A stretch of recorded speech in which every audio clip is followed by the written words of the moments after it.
A Chronological Bible in 365 episodes. This is episode 24, continuing with Job 19. Then Job answered and said, How long will you torment my soul and break me in pieces with words?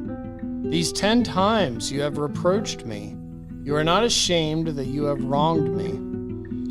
And if indeed I have erred, my errors remain with me. If indeed you exalt yourselves against me, and plead my disgrace against me.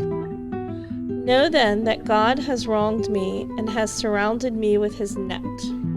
If I cry out concerning wrong, I am not heard. If I cry aloud, there is no justice. He has fenced up my way so that I cannot pass, and he has set darkness in my paths. He has stripped me of my glory and taken the crown from my head. He breaks me down on every side, and I am gone. My hope he has uprooted like a tree. He has also kindled his wrath against me, and he counts me as one of his enemies. His troops come together and build up their road against me, then encamp all around my tent. He has removed my brothers far from me, and my acquaintances are completely estranged from me. My relatives have failed, and my close friends have forgotten me. Those who dwell in my house and my maidservants count me as a stranger. I am an alien in their sight. I call my servant, but he gives no answer. I beg him with my mouth. My breath is offensive to my wife, and I am repulsive to the children of my own body. Even young children despise me. I arise, and they speak against me. All my close friends abhor me, and those whom I love have turned against me. My bone clings to my skin and to my flesh, and I have escaped by the skin of my teeth. Have pity on me, O you my friends, for the hand of God has struck me. Why do you persecute me as God does, and are not satisfied with my flesh? Oh, that my words were written. Oh, that they were inscribed in a book. That they were engraved on a rock with an iron pen and lead forever. For I know that my Redeemer lives, and he shall stand at last on the earth. And after my skin is destroyed, this I know, that in my flesh I shall see God, whom I shall see for myself, and my eyes shall behold and not another. How my heart yearns within me. If you should say, how shall we persecute him? Since the root of the matter is found in me. Be afraid of the sword for yourselves, for wrath brings punishment of the sword, that you may know that there is a judgment. Then Zophar the Naamathite answered and said, Therefore my anxious thoughts make me answer, because of the turmoil within me. I have heard the rebuke that reproaches me, and the spirit of my understanding causes me to answer.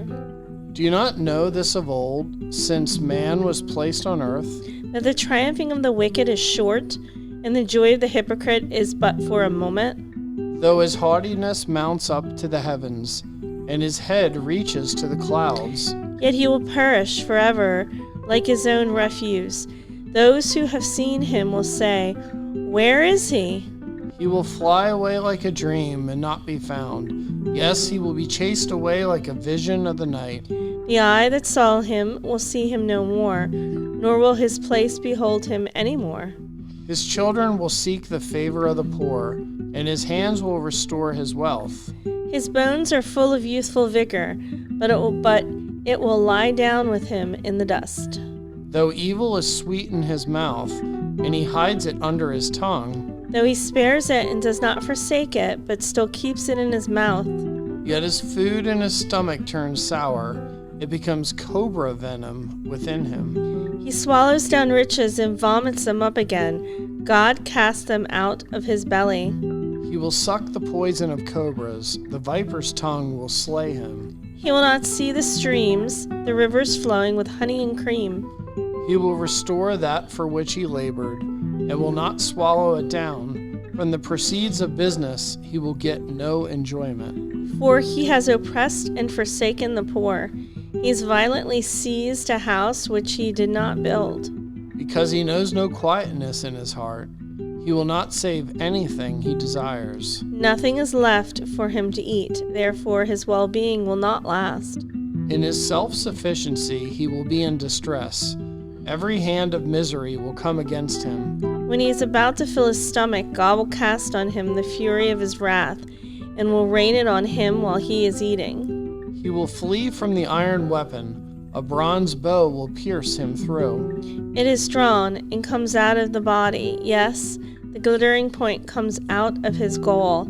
Terror has come upon him. Total darkness is reserved for his treasures. An unfanned fire will consume him. It shall go ill with him who is left in his tent. The heavens will revere his iniquity, and the earth will rise up against him. The increase of his house will depart, and his goods will flow away in the day of his wrath.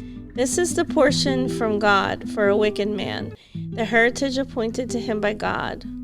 Then Job answered and said, Listen carefully to my speech, and let this be your consolation. Bear with me that I may speak, and after I have spoken, keep mocking. As for me, is my complaint against man?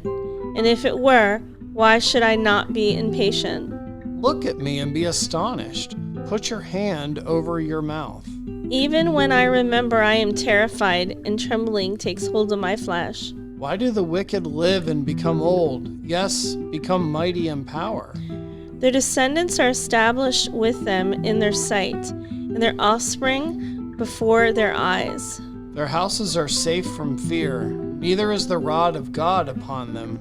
Their bull breeds without failure, their cow-calves without miscarriage. They send forth their little ones like a flock, and their children dance. They sing to the tambourine and harp, and rejoice to the sound of the flute. They spend their days in wealth, and in a moment go down to the grave. Yet they say to God, Depart from us, for we do not desire the knowledge of your ways.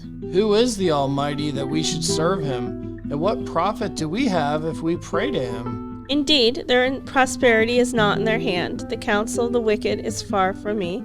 How often is the lamp of the wicked put out? How often does their destruction come upon them? The sorrows God distributes in his anger. They are like straw before the wind, and like chaff that a storm carries away. They say, God lays up one's iniquity for his children. Let him recompense him, that he may know it. Let his eyes see his destruction, and let us drink of the wrath of the Almighty. For what does he care about his household after him, when the number of his months is cut in half? Can anyone teach God knowledge, since he judges those on high? One dies in his full strength, being wholly at ease and secure. His pails are full of milk, and the marrow of his bones are moist. Another man dies in the bitterness of his soul, never having eaten with pleasure. They lie down alike in the dust, and the worms cover them. Look, I know your thoughts and the schemes with which you would wrong me. For you say, Where is the house of the prince? And where is the tent, the dwelling place of the wicked? Have you not asked those who travel the road? And do you not know their signs? For the wicked are reserved for the day of doom. They shall be brought out on the day of wrath. Who condemns his way to his face, and who repays him for what he has done? Yet he shall be brought to the grave, and a vigil kept over the tomb. The clods of the valley shall be sweet to him. Everyone shall follow him, as countless have gone before him. How then can you comfort me with empty words, since falsehood remains in your answers?